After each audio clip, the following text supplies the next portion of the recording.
Hey everybody, it's Josh Alexander from Orange County Housing Market News. And today we're going to be wrapping up the three-part series of how to purchase a home in California. So over the last 2 weeks, we started with how to create a budget to go out and purchase a home, as well as how to go about searching for a home, especially during COVID-19, and then how to place competitive offers when we're in such a hot seller's market. So if you haven't seen those two already, I suggest going back and looking at those. But today we're going to be covering the escrow process. So we're going to start at the very beginning, the day escrow opens, and take you through all the way until you get the keys handed to you when escrow closes on your new home. So let's go ahead and get into it. As a buyer, especially a first-time home buyer, it can be a little intimidating once you get into escrow because there's a lot of things that come your way very quickly. So let's go over a few of those because most of the stuff that happens during escrow is going to happen within the first 7 to 10 days. So you want to know that and expect that so you're not overwhelmed as soon as you open escrow. So the first thing you're going to be doing when you open escrow is that the seller is going to require you to put in your earnest money deposit. So when you submit an offer, you're going to say, hey, I'm serious about this offer. I'm going to put in a portion of the down payment up front into escrow to show you that I'm serious about the property. I'm going to tie up some money in escrow to show you how serious I am. It's usually about 1 to 2% of the purchase price of the home, but it could be higher if you need it to be. But usually 1 to 2% of the purchase price of the home is what the seller is going to require for you on that. It's called earnest money deposit. So within the first 3 business days, you'll need to submit that earnest money deposit into escrow and they need to receive it. So that's part of the contract. You need to have that done within 3 days typically. Now you can negotiate that, but in general, it's usually 3 days. So that's the first thing you want to do. Now, as soon as you get that done, you're going to want to start going through the process of scheduling things. So one, you're going to want to start scheduling your home inspection. So the home inspection, needs to be taking place as quick as possible. And that's what I always tell people is do it as quick as possible because you can find out if you're going to have a problem with the house or not, what issues you're going to find in the house. You're going to know it faster by getting that general home inspection done. So usually the same day escrow opens, you're calling that home inspector, getting it booked. With my buyers, I'm usually talking to the home inspector beforehand and basically having them set aside a date and time for me already. So that way, as soon as we open escrow, I just confirm it and then we're good to go on there.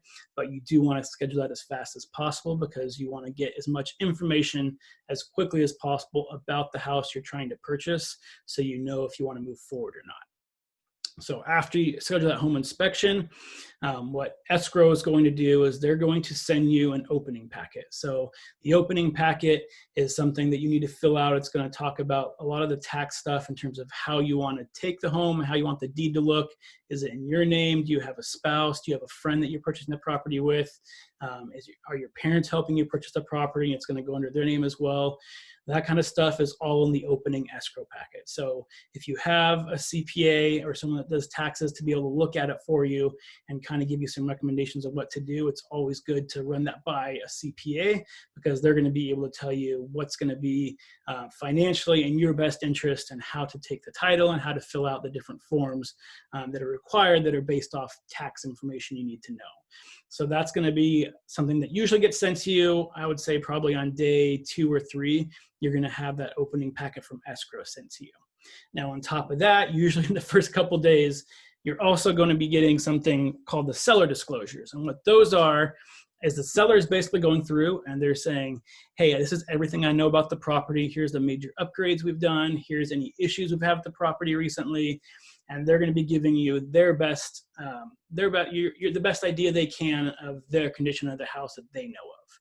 So it's important to have those and it's important to read through those as soon as you get them. The sellers are required in the contract is the way it's written to have those to you within 7 days. So again, usually you're going to get them to you sooner rather than later. But you do want to look those over very carefully so you know exactly what the property comes with. Does it have sprinkler systems? All that kind of stuff. It goes over small details and it goes over the larger details as well. Look those over so you know exactly what to expect from what the seller currently knows about the property. So they need to be they're legally bounded by this information as well. So it's really in their best interest not to lie about anything they find on the property because if they do, and you find out that they lied about it, then they could legally be in trouble. So ideally, the seller's filling this out to the best of their knowledge, they're filling it out accurately, and this gives you a good overall picture of what the seller knows about the property. So all of this is usually happening within the first week. So you're transferring money, you're getting the home inspection scheduled, if not done within the first week. You're getting the opening packet from Escrow you need to fill out and get back to them. You're getting the seller disclosures that you need to get filled out and sent back to them.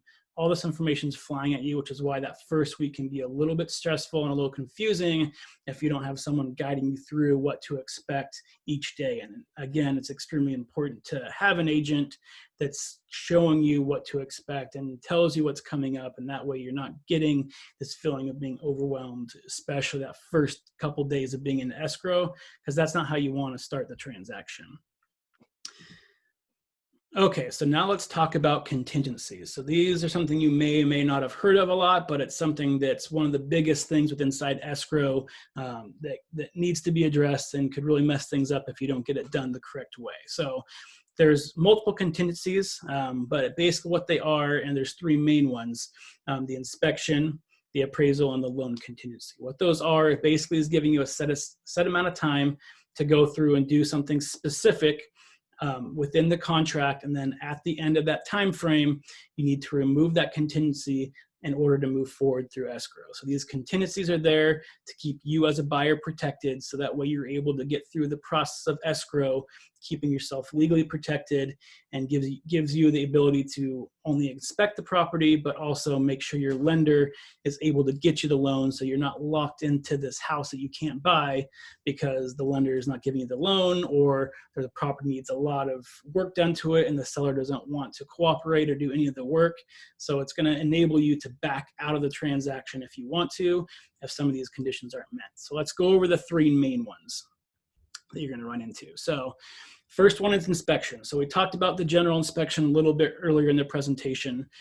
So let's go over what that actually is in a little bit more detail. So the general inspector is going to go out there and they're going to look at all the general systems of the house. So they're looking at the AC, they're looking at some of the plumbing, they're looking at the condition of the house, the floors, they'll go up in an attic if it has it. If there's a crawl space underneath the house, they'll go down there. They're looking at electrical, they're looking at, is every outlet in the house working? So they're going through and giving you a general report card on how the house looks. Now, if you've never purchased a house before, one of the scariest parts about buying a house is getting that general inspection report back, because usually it's going to be 40 or 50 pages long. It's going to have a lot of red letters and writing all over it, looking like the house is falling apart. Well, that's what it's meant to do. I mean, it's meant to basically point out everything bad about the property. So I always tell buyers to expect that. Don't get freaked out by it, because it's their job to point everything out in the property, whether it's a big issue or not, they have to point it out. So it's something that you're able to go through once the inspection is done, and basically go through and figure out exactly what's wrong with the house, what might need to be updated soon, and the general condition of a lot of the main systems in the house. So you'll go through the inspection. Typically how it was done before COVID-19 was you would meet the inspector at the property probably 20 minutes before they wrapped up, so you can go back in the property again, take measurements for couches, fridges, that kind of stuff as well. And then when the inspector wrapped up, he would walk you through the entire inspection, what he found, all the major things. He'd be able to point some things out. So if you were confused about something he found, you'd be able to go back into the house, look at it with him there, and he can explain it, or she can explain it further to you. But that's not usually the case anymore. So a lot of sellers are just letting the general inspector in. He goes in, he inspects the property, and then he goes back to his office, he creates the report, and then he sends you the report, and then he'll go over it by phone or video chat. So that way, if you have questions, he can answer them then. So right now, you're not usually at the property with the seller. Now, again, it all depends on the seller. Some sellers are okay with it, or if it's a vacant property, a lot of times you can go with them as well, as long as the inspector and the seller are fine with it. Then yes, you can still go to the property and review it there. But I would expect and just kind of assume right now that the inspector will go out there and then give you the report by email and then go over it by phone with you. So once they go over that information, the general inspector might go back and say, hey, it seems like there's a lot of things happening with the plumbing right now. So maybe you want to hire a plumber, a specific tradesman to go out here. So plumbers specifically, to give you a better idea of what might be going on here, and even a quote of how much it would be to fix it. So the general inspector is going to give you an idea what's wrong, But if he finds a lot of things wrong with a specific system, he might say, hey, I recommend having a plumber go in here, an HVAC specific technician go in here, and give you a more accurate idea of exactly what's going wrong and how much it would be to fix it if it is a problem. So that way you have that information in your hands and you're able to use that to negotiate with the seller if something needs to be repaired or replaced, because you have a dollar amount based on the quote that they gave you on there. So that's a secondary inspection. So the only thing I want to note on the secondary inspection kind of goes back to the beginning when we were talking about budgeting, is sometimes those secondary inspectors are going to charge you to go out there. So most of the time, if it's just a general, like a contractor type of like electrician, plumber, those type people, you're going to go through and they'll charge you like $100 to go out there and troubleshoot something really quick if they can do it quickly. If it's going to be longer, they're going to charge you more for it. So that is another expense that can pop up, but usually that $1,000 I quoted you at the beginning would take care of maybe one more person going out there to do a secondary inspection, if it's just a general secondary inspection.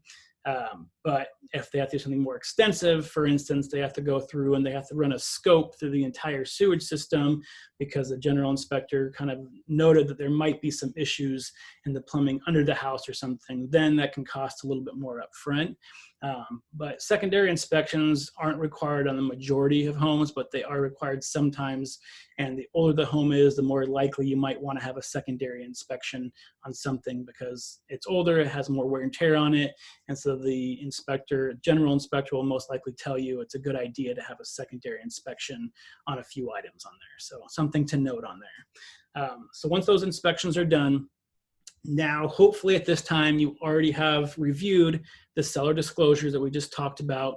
So the seller's telling you what they know about the property. The general inspector is telling you what they know about the property. You're able to take that information, put it all together, and that will give you a really good picture of the current condition of the house. It's not going to catch everything. They're not ripping out walls and looking behind walls to find things, but it will catch a lot of the things that could be going wrong with the house and give you a good general idea of what the home you're currently looking at purchasing, what kind of condition it's in. So you take that information, and if something, you basically are saying that, hey, I'm not going to purchase this house unless this is repaired or this is replaced or this is fixed, that's when the repair request comes in. So the repair request, you send to the seller and say, hey, I either want you to fix this before escrow closes, I want a credit of this amount of dollars because this is broken or this needs to be repaired, or I want you to reduce the purchase price by this dollar amount because these things are wrong with the property. So you send that over to the seller, and that starts off a secondary negotiation within escrow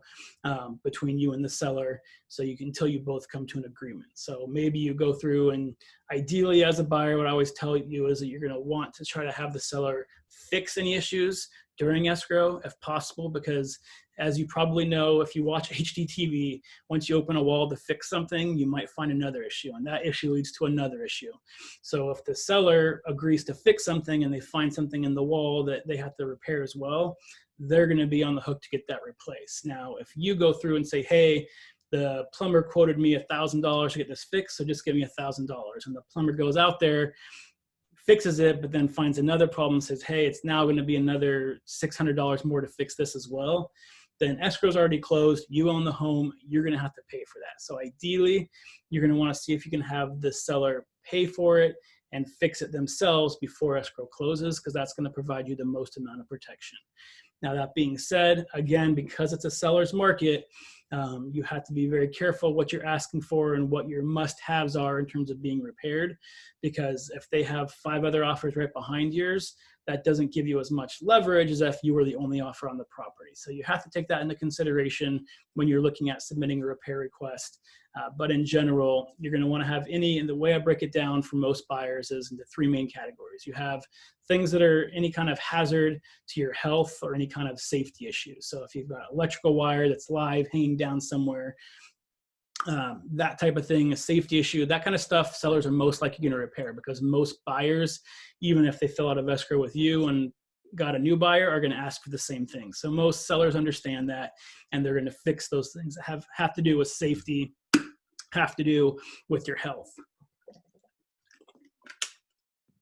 After that, next category is going to be the large items. So big items like your HVAC system, so your air conditioning and heating system on there.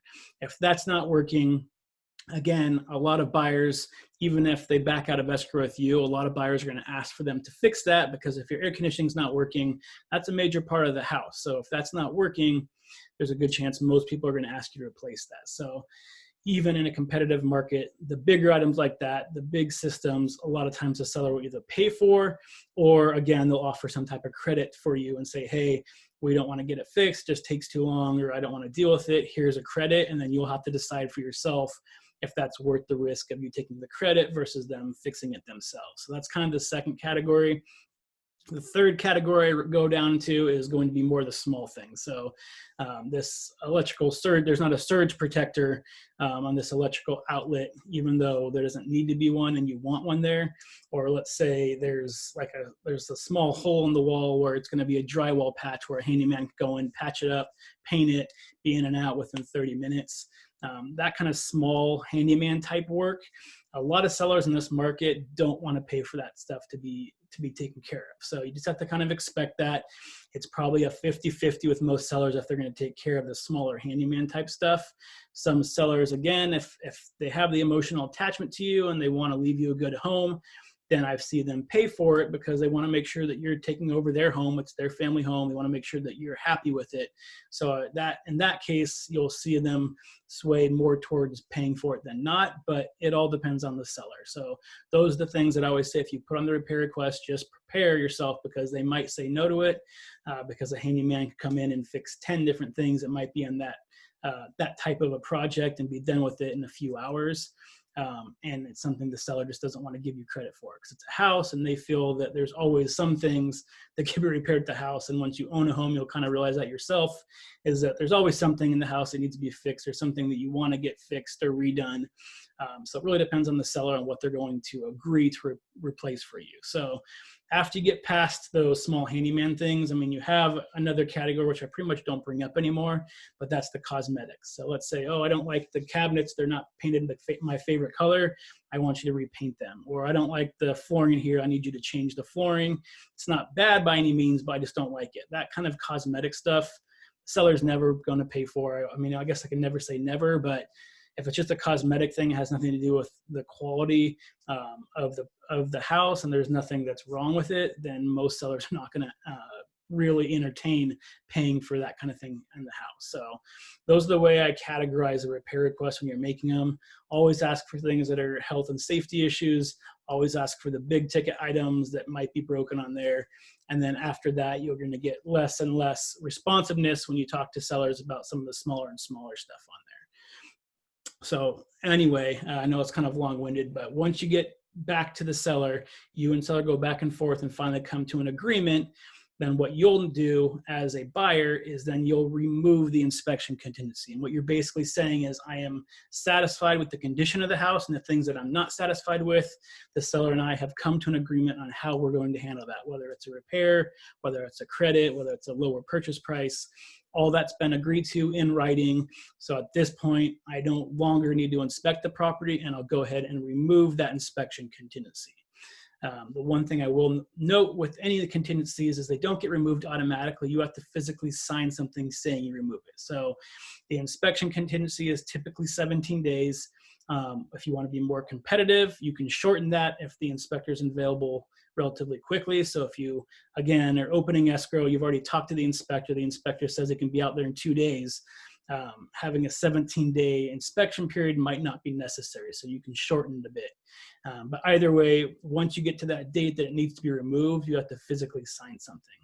If you don't sign it, then the seller does have the right to issue what's called a notice to perform, and that basically gives you 2 days to remove that contingency, or at that point they can cancel escrow. So that's something just to be aware of. Is, again, it's not an automatic thing, but if you don't do it on time, then the seller can start trying to push you to do it, and if you don't, they have the right to cancel escrow at that point. As long as you meet your contingency periods, the seller really can't do anything. So which kind of what I talked about at the beginning, when all the power goes from the seller to you once you get into escrow. If the seller all of a sudden gets another offer that's $10,000 above yours after you're already in escrow, they can't just back out and say, no, I don't want your offer anymore, I'm gonna go with theirs. They're locked into escrow until you break the contract. So that's kind of the advantage you have, is unless you break those contingencies or some other part of the contract, they can't get out of escrow with you because they've already agreed to stay in escrow based on the contractual obligations they have. So anyway, that's the inspection contingency. The next main one you're going to run into if you're getting a loan on the property, and these other next one as well has to do with loans. So if you're not getting a loan, you're paying all cash. These don't apply to you usually, but you can sell the property appraised if you wanted to, even if you're placing a cash offer. So the appraisal contingency is typically also 17 days. Like I stated earlier, if your lender knows they can do it quicker, then you can lower those days in the contract to make your offer more competitive. But what happens is basically you get into escrow, a day or two later, the lender is going to order appraisal, and then they're going to call you to pay for it, like I talked about. Once they do that, the appraiser sets a time with the sellers and the selling agent. They'll go out there, they'll walk through the property, they'll go through and measure each room, take pictures, and then go back to their office and look at comparable sales. And basically what they're doing is making sure for the bank that you're using that the offer that you place, the price, is going to be what the home is worth. And so that way they're not basically lending you money on a home that's you're paying way too much money for. And that's what it's there for. So they'll go through, make the measurements, get the report back to the appraiser. Typically in most markets, once you get the appraisal done, it usually comes back at value, they call it. So usually it comes back saying that, yes, the property is worth this much. So the only time you really run into issues is if the appraisal comes back and it's under on there. So if you go back and say, I'm spending $500,000 on this home, but the appraiser comes back and says, hey, this property is only worth $480,000, that sets off a third round of negotiations besides the original negotiation you had to get in escrow and any negotiation you had for the repair request. And that's basically whatever the difference between what the appraiser says the property's worth and what you are offering to purchase for the property. That gap has to be made up somehow. So either the seller needs to lower their price to match the appraisal so you can get the loan, or you have to come in with cash to cover the difference because the bank's not going to give you the money to cover that in terms of whatever that, let's say it's a $20,000 difference. And then there's always an in-between point when you're negotiating. So maybe the seller comes down $6,000 and you have to go up $14,000, or the seller comes down $10,000 and you go up $10,000 out of pocket to make the deal work, to make sure you get into the house. The only time that I usually see issues with appraisals is actually about the time you see right now. So because the market is so hot and homes are appreciating so quickly right now because there's multiple offers and people are bidding $20,000, $30,000, $40,000 above the asking price and fair market value, is when you get into these price wars, these bidding wars, sometimes you're getting into a point where you're going above market value. And hopefully if you have a good agent, they should know that and say, hey, this is what the high end of the home is worth. After this, you're gonna have a problem with appraisals. So just be aware of that. But either way, if the appraiser comes back and doesn't say it's worth that because, again, you outbid 5 other people for the home but ended up paying way too much for it, that's when you start running into the issues on there. And for the seller end, they're usually trying to find those offers that are within reason in terms of what they think the property is going to appraise for.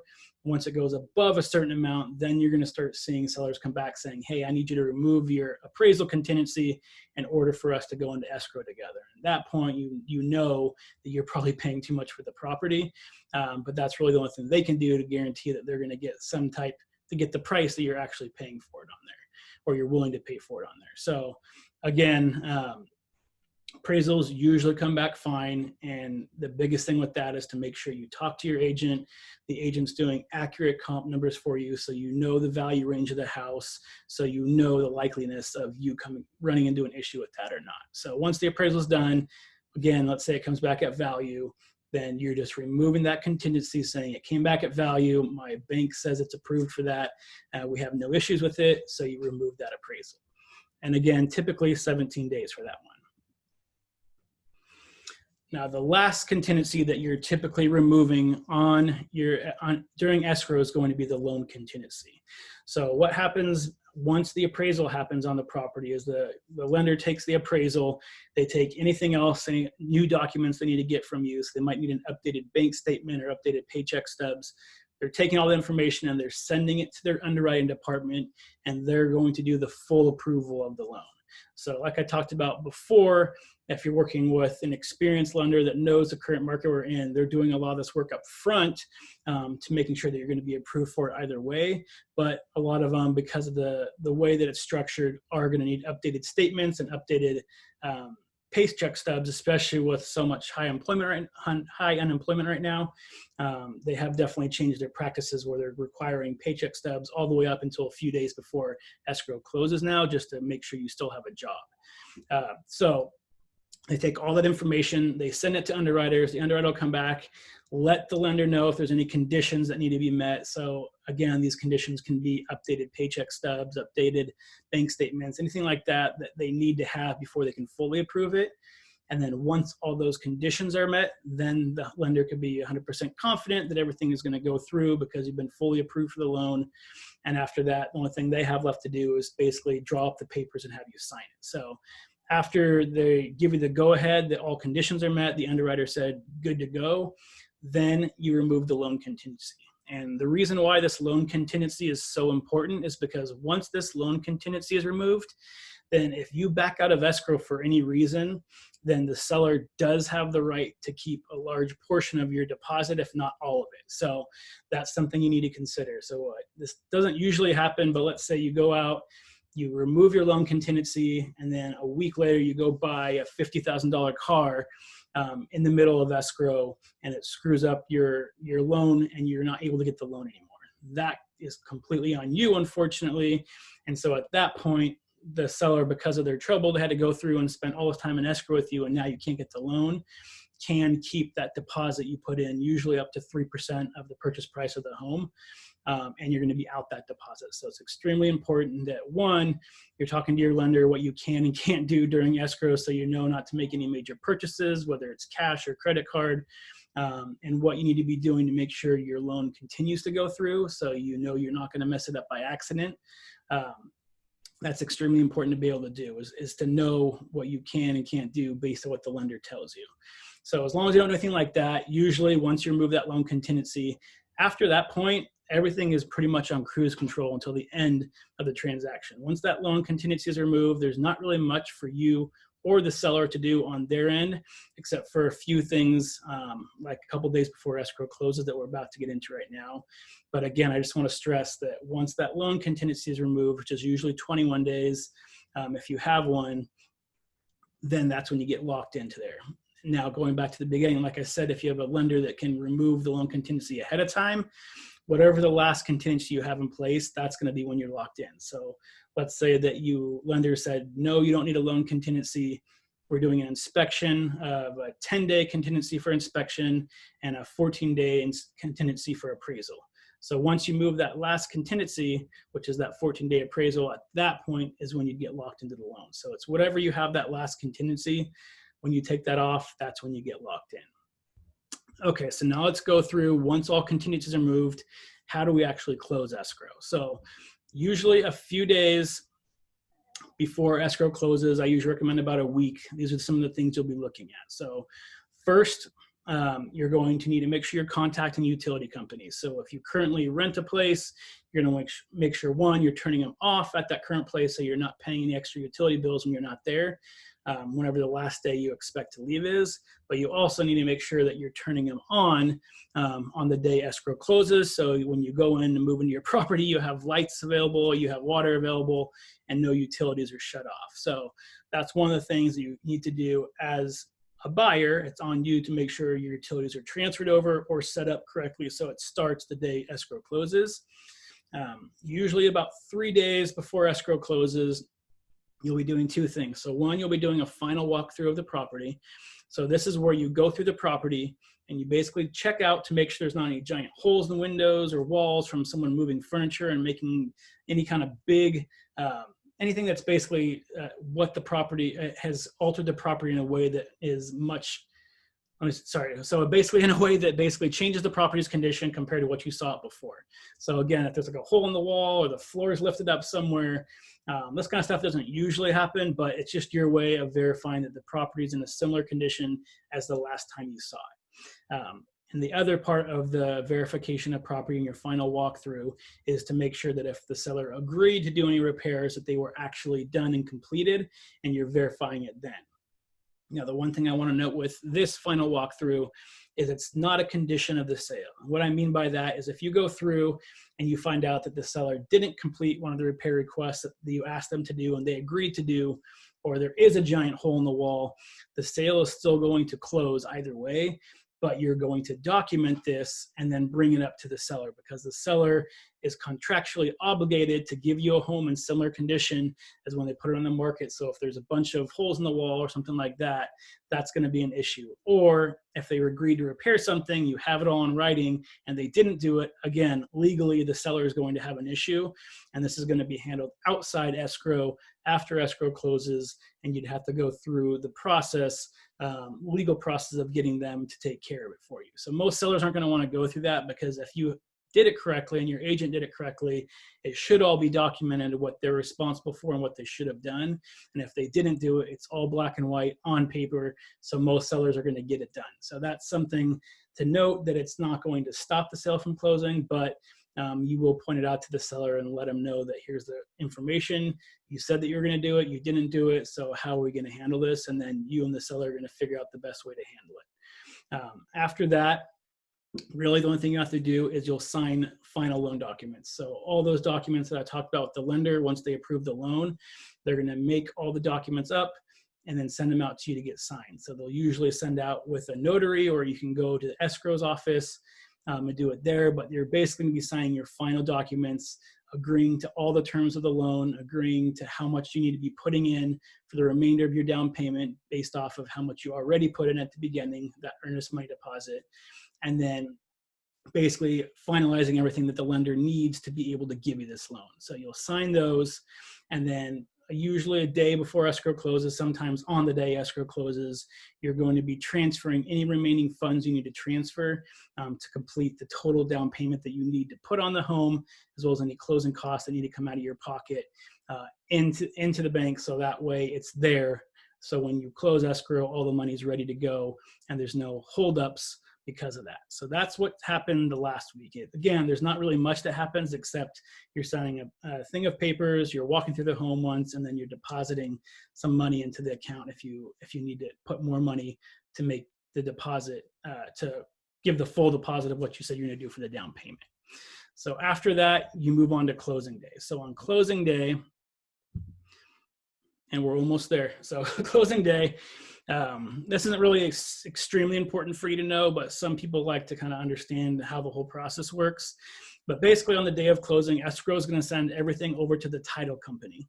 And then once it gets to the title company, they're going to basically send it over to the county recorder, and it gets put in line. So whenever they send the information over to the county recorder, the deed over to the county recorder to get recorded, if you were the 10th person in line to get sent over, then you're the 10th one that they're going to look at and record on there. So typically the county recorder is going to have it over there for a few hours, and then once they finally get around to looking at it and officially recording it, that's when you officially become a homeowner.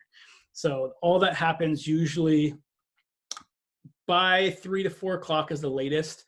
I would say like 5 o'clock is the latest I've seen it happen. But in general, you're usually going to have full confirmation and recording back from the county recorder anywhere from like 1 to 4 o'clock. So that's when you can expect to fully own the property. Now, when you move into the property, that all depends on the contract. So if you're moving in the day the contract closes, usually in the contract, it will state that you're going to take possession of the property at 6 p.m. the day of escrow closing. However, if the seller's already gone and they're okay with it, as soon as you get confirmation and recording, the house is technically yours. So if the seller's already gone, you might be able to get keys a few hours ahead of that. Or on the other side of things, if you've negotiated in the contract where the seller remains in possession of the home for a few days, because let's say they need to buy a home of their own, so they have to take the funds that they got from the sale of their home, transfer it to the escrow company that they're using to purchase the other home, that takes a day or two to happen. So in the meantime, they technically have no place to live. So if they write it in the contract, well, we close escrow, but we're not moving out until 3 days after escrow closes, then that's when you'd officially take the keys. But you'll know that ahead of time. You'll know that when you open escrow and when you're going to get the keys to the house, so you can kind of plan your move. Okay, so that basically wraps up the 3-part series of how to purchase a home in California. So I'm hoping that after you watched or listened to these 3 episodes, you now have a much better understanding of how the whole home buying process works from start to finish. That way, when you are ready to take that next step and go start looking for properties financially, you know you're able to, as well as you know exactly what to expect during escrow. So hopefully it's going to take a lot of that stress out of the process so you can sit back and really enjoy the experience. Because when you go through and purchase a home, especially if it's your first home, it is a very exciting experience and you want to make sure that you're trying to enjoy it. And one of the best ways to do that is to make sure you're as stress-free as possible. So I'm hoping this helped out a little bit. And as always, if you do have other questions, please feel free to get a hold of me. All my information's in the show notes. Until next week, stay safe, stay happy, and I'll see you later. Bye. Hey, really quick, if you found this information useful today and you do want to stay updated on what's going on in the Orange County housing market, I do release a new episode every Thursday. So please hit that subscribe button as well as the bell button below, and that way you're notified every time a new episode comes out. We'll see you next week. Bye.